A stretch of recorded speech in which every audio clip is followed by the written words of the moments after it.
gorokane asam seri kakan sego jagung. Kok koyo banaspati nek goyo. Kenalaken nggih wong Gondang Legi. Sing dereng kenal monggo diraketaken. Kula bojone Pak Jumilan sing duwe gawe. Dimaru nanggap ludruk lero anyar sing dipimpin kalian Bunda Marsam. Aduh, kalian Kaji Marsam kok iso Bunda. Tandai ayu-ayu pilihan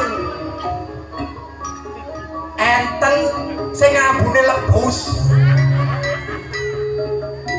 Sing itu pertama suarane enak. Geryane Wonokerto. Bengi melok ludruk lero anyar nek awan bakul tahu. Lho, kandhane gak percaya. Lah iku sih tahu kate tahu kempit. Ora tahu kuning. Tahu kuning teko Kediri. Suarane enak. Jenenge Krisna.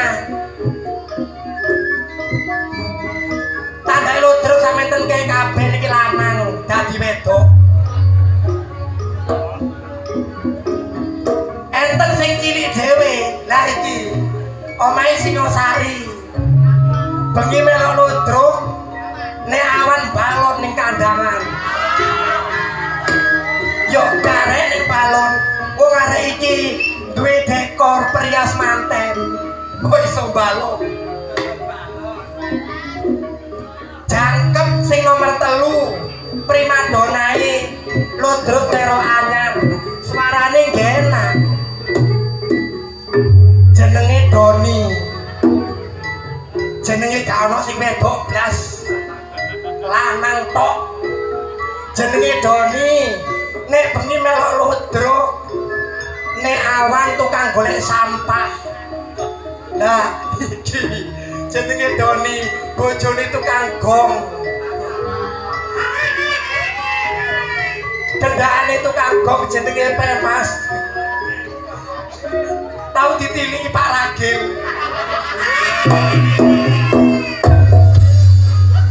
Sapiro iki rek? Nyoro wedok cek angele koyo peleken watu. Karo ngenteni laras regolan dhisik.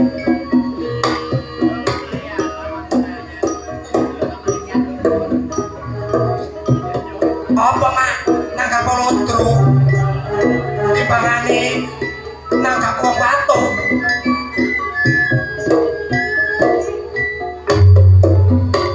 Aja guyu kok.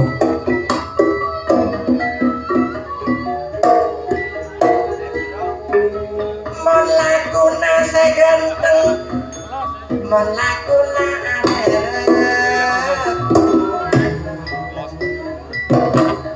sarung sayang laeman kekapasan rendang legi ya aduh kekapasan lek ngelone tandai ludruk gak kira menteng aman. Mon laguna bola bon jauh Pak Jumilan bola